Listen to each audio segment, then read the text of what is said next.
تلاوت کرنے کے بعد بریرہ اپنا تنزیل جزدان میں لپیٹتی ہوئی کرسی سے اٹھی اور کمرے میں آئی اور تنزیل کو چوم کر کیبن میں رکھا اور زینے سے اترتی ہوئی ٹی وی لانچ میں ہو کر کچن میں آئی تو حلیمہ بیگم کو سلام کرنے لگی۔ صبح خیر بی جان، کیسی طبیعت ہے آپ کی؟ اور آغا جان اٹھ گئے ہیں؟ تنزیل: میں ٹھیک ہوں میری بچی، مجھے آغا جان سے ملنا ہے کیونکہ پھر میں مدرسہ جاؤں گی۔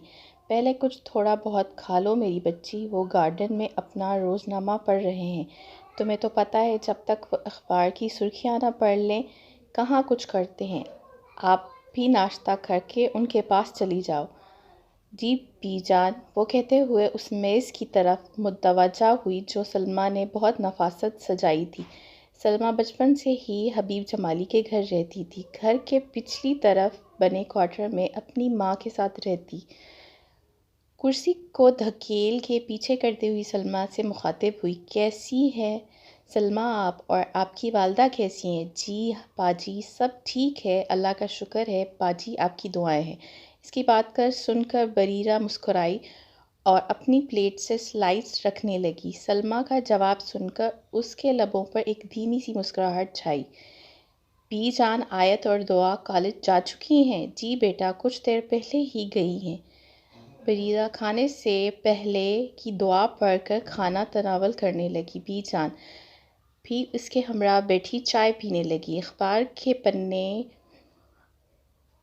کھولتے ہوئے ان کی نظر گلاب کے اس پودے کی طرف اٹھی جس کی کچھ ٹہنیاں خشک ہو رہی تھیں اور وہ فوراً سے اسے اٹھی، ہاتھ سے اخبار رکھا اور اس کے قریب گئی اور ان نرم خشک ٹہنیوں کو اپنے ہاتھوں سے اتارنے لگی۔ اتنے میں بریرہ اور حلیمہ بیگم ناشتے سے فارغ ہو کر اس طرف آ رہی تھیں۔ سب گارڈن میں پڑی چیئرز پر بیٹھے۔ السلام علیکم آغا جان۔ وعلیکم السلام میری بچے، کیسی ہیں آپ؟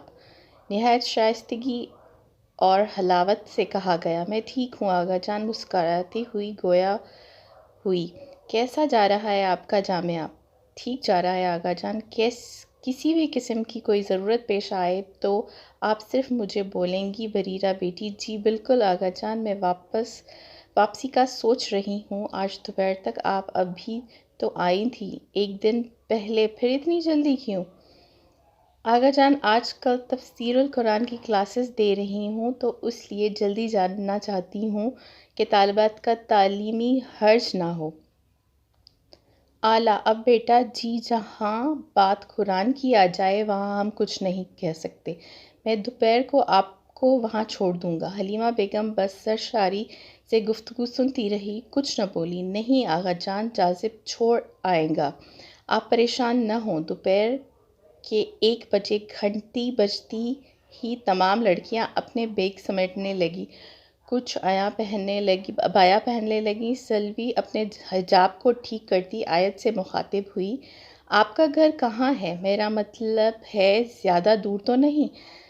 سلوی اب نظر اٹھا کر آیت کا چہرہ دیکھنے لگی: نہیں، پاس میں ہی ہے، بھائی یا بابا لینے آتے ہیں۔ آیت نے اسی وضاحت دی اور دونوں گراؤنڈ میں آ گئیں۔ آیت نظریں دوڑاتی دعا کی راہ تکنے لگی۔ اچانک پیچھے سے اس کے کندھے پر کسی نے اپنا ہاتھ رکھا، وہ چونکی اور فوراً مڑی تو دعا دانت نکالتی ہوئی نظر آئی۔ سلوی اب ان سے اجازت طلب کرتی ہوئی گیٹ باہر نکل گئی اور اپنا راستہ ناپنے لگی۔ بریرہ کو مدرسے چھوڑ آنے کے بعد جازب جب واپسی کے لیے مڑا تو اسے یاد آیا کہ دعا اور آیت کو کالج سے لے جانا ہے۔